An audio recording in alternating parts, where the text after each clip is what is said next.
Hey, what's up, everybody? Hristo here. Welcome to Budget Freedom. And I'm Jessica.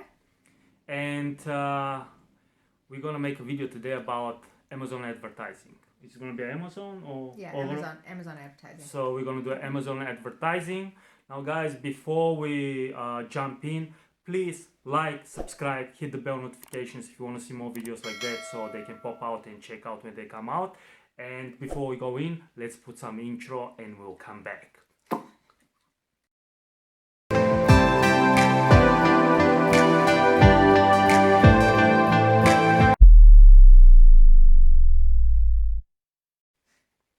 Alright, guys, we're back. So let's go into Amazon advertising. Now, obviously, I'm really good at advertising, but my wife is even better. So why not, like, always I give? don't know if anybody's better at it. Well, you know what? You're as good as you can be, and you know what? When you do advertising, whatever, take it at your own pace. Do it, test it, and don't get discouraged if it doesn't work.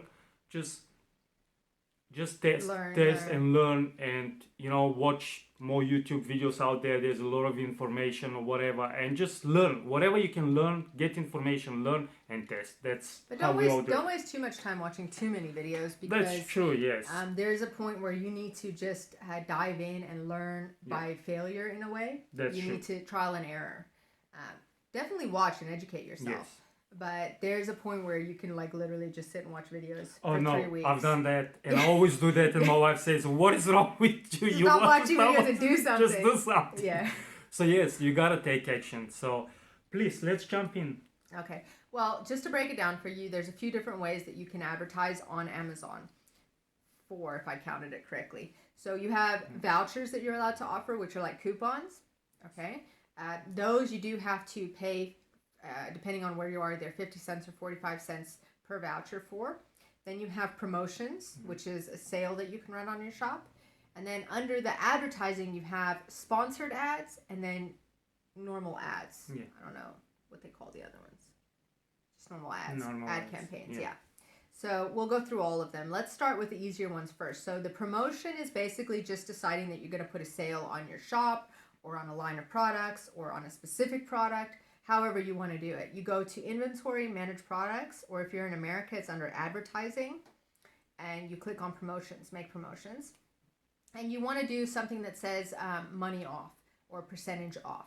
So you'll go in there and you can either choose to give a percentage off everything, or you can do money off, so you can give $2 or $5 off. It depends on how your shop is set up. The way ours is set up, money off doesn't really work because we have some items that are really the profit margins are really, really low. So if we gave $2 off, we'd be minus. But then we have some where $2 is nothing. Yeah. So I like to do it with percentages, because that way it looks at the value of the sale price, and it takes a percentage of that. And I know my percentages, so it works better for us when I do that. And I like to do what they call also tiered percentages. So I'll say if you buy 1, you get 5% off. If you buy 2, you get 15% off. That works well. I think. And that incentivizes people to buy multiple products from your shop, because there's a big difference. If they buy 1, they only get 5% off. But if they buy 2, it's 15% off. That's a really big difference. So that's a really cool one to use. And you can make as many tiers as you want. Just be careful when you set it up. Make sure that you think about it and that your margins are correct. Because obviously the more items you're going to ship out, the more the postage is going to be. So you want to just keep it in balance there. I know that I can ship most of our items. There are some that are heavier. Most of our items, the cost that it cost me to ship 1, I can ship 2. So yes. I know my margins really well. And then on the bigger items, the increase is not that much more. It's only a few dollars more.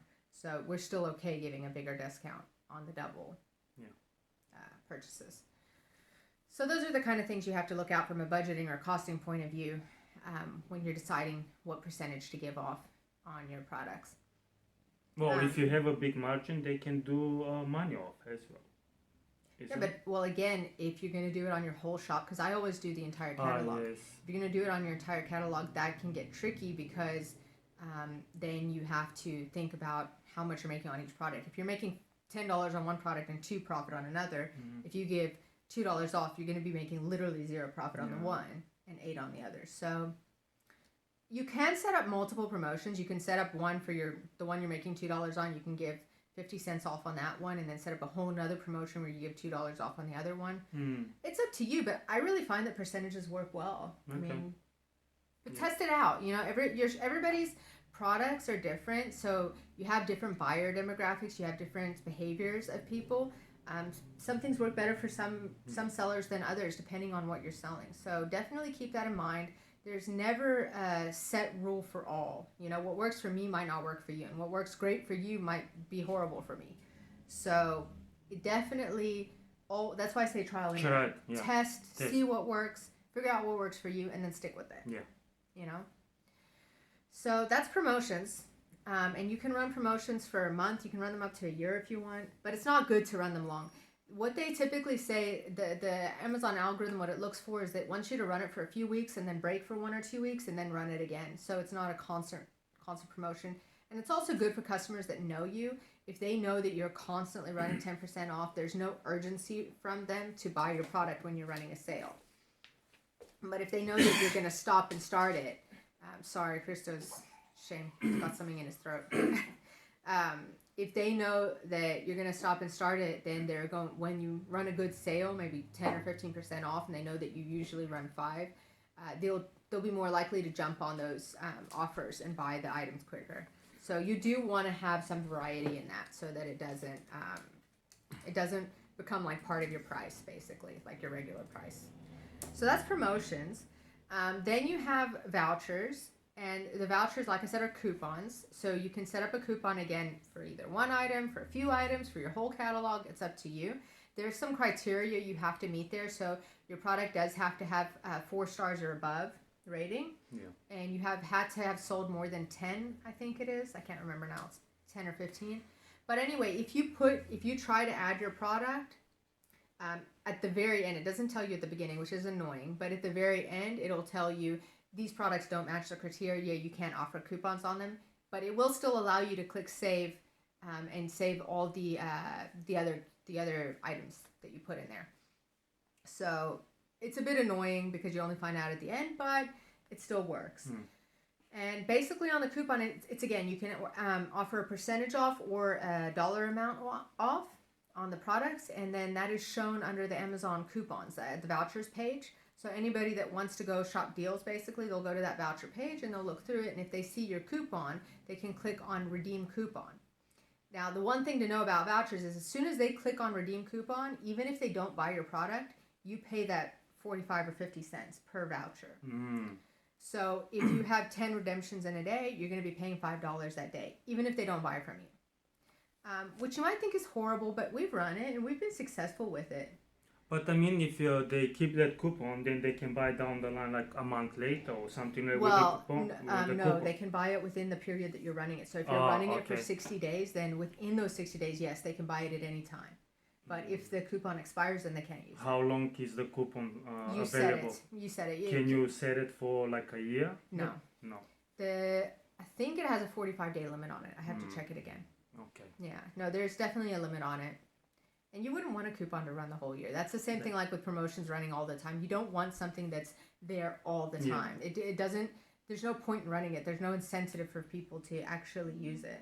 But we did have a success with the coupons, like she says, most of the time they do buy it.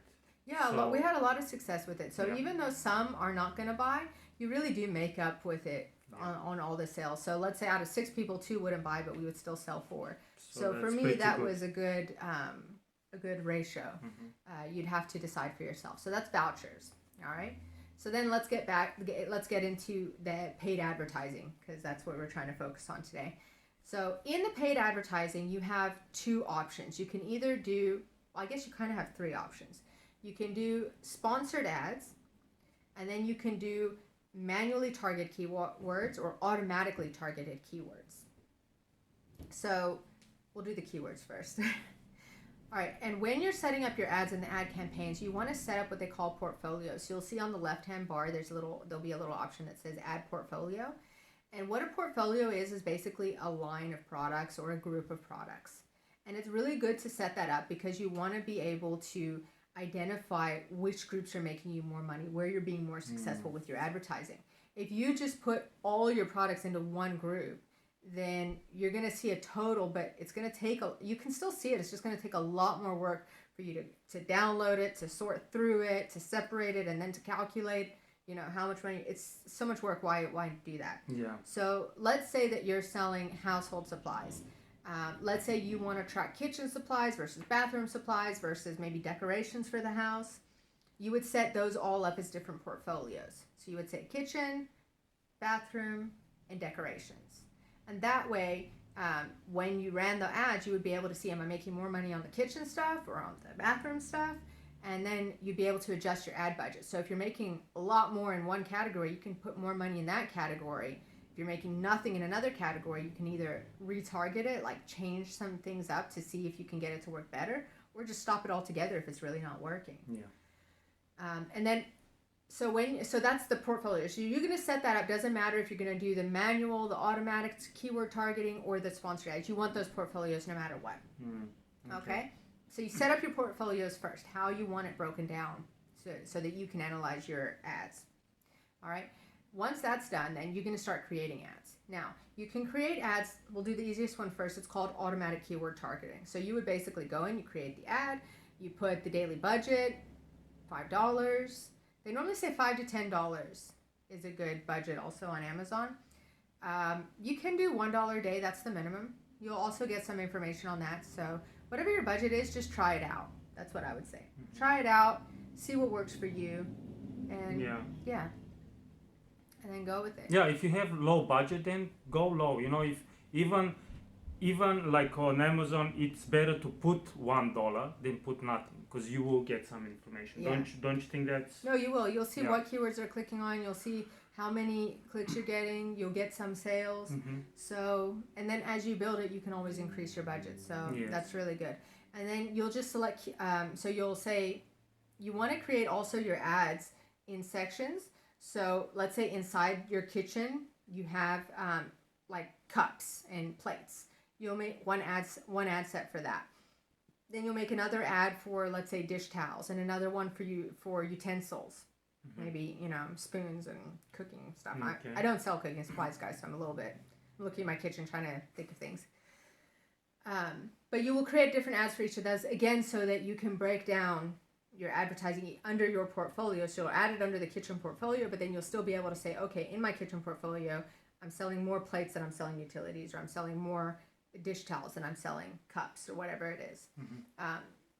So then you'll start adding all your products. So let's say you have 20 or 30 different cups. You'll put them under your cups one, and then you can select automatic keyword targeting, which is basically Amazon will look at your title, your description of your products that you're adding to that campaign, and also the keywords that you initially put in the listing. So when you created, paper cups or ceramic mugs, when you create the listing and you have the keywords at the back there, those keywords, if you add those to the campaign, the automatic targeting will look at those keywords, and it will target those keywords plus other keywords that it thinks will be good. So it will search for more keywords and will pick relevant keywords there you go, relevant keywords, to those keywords, and it will bring you a whole list. Well, it will never show you the list actually. Well, afterwards. But it'll push your ads there, and you'll hopefully get sales. I haven't had a lot of success with that. I don't like it, to be honest. The keywords. The automatic targeting. Ah, yes. Yeah. For me, I get more results out of the manual keywords, but that's because we've done a lot of research into our keywords and we know which keywords really work. So I guess that's why. Yeah. But I did run the automatic advertising for 6 months to test it, and I tweaked it, and it just never got where I wanted it to go. But again, it might work great for you guys. So do what I did. Try it out at least 3 months. I think you need any advertising. You need to give it a minimum of 3 months to really be able to decide if it's working or not working. I mean, that's with tweaking. Don't just put it and just leave it for 3 months and then go. Tweak it. Check it on Amazon. They say to check it every 14 days because it does update every 24 hours, but they say that there's like a 24 to 72 hour lag sometimes. So it doesn't update really well. They say 7 to 14 days it's better to check and see how it's updated. So check it every week. Every 2 weeks, yeah. Well, every week, but every 2 weeks you want to tweak it. Tweak it. Don't tweak it more than every 2 weeks. So that's the automatic. Then the manualing is the exact same thing. The manual keyword targeting, you'll set up, again, your campaign. You'll add all the products you want to put to it. But there, you're going to tell Amazon which keywords you want to target. So there, you'll take all your keywords from the products that you want to target, and you'll copy and paste them in there. And then also, Amazon will give you a suggested list of keywords, and you can read through that. And if there's like, if you see that you're selling ceramic mugs, and it's telling you ceramic mugs with picture, or ceramic mugs for, for a gift, you can click on all those extra keywords, add them to your list, and then Amazon will target those keywords, and you bid on the keyword. So I like to do between 10 to 15 cents for average products, and then I like to do 20 to 25, 30 cents for good selling products. So again, you have to look at your margin and decide what you're willing to spend. But remember, that is what you're going to be spending per click that people click on your product, even if they don't buy. So you want to be competitive. Obviously, you want to bid, but you don't need to go super high. You don't need to be bidding $2, $3. No, don't do it's that. crazy. There are people out there doing that stuff. You know what? Let them use their money, and as soon as their money runs out, you'll be the next one on the list, because that's what happens on Amazon, basically. People bid, and the highest bidders, they go first. But as soon as their money is used up, their ads aren't showing anymore, and then they start taking the cheaper people. So you'll get your views. Just you don't need to go that crazy. And about the menu, from when you set it up from the beginning, I think you do not get the keywords. I think it has to run only afterwards. No, sometimes you do get the suggested keywords right away, but Chriso is right.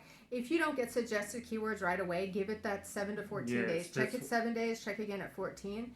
And yeah, as Amazon, the algorithm learns your ad, it's going to suggest more and more stuff to you. Yeah, because I did set up few with the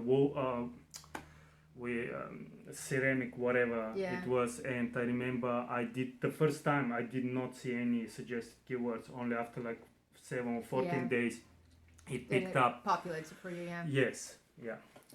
Well, that's why you got to stay on top of it. You got to check it at least once a week. Yeah. And check what's going on. Okay, so those are the two keyword advertising ones.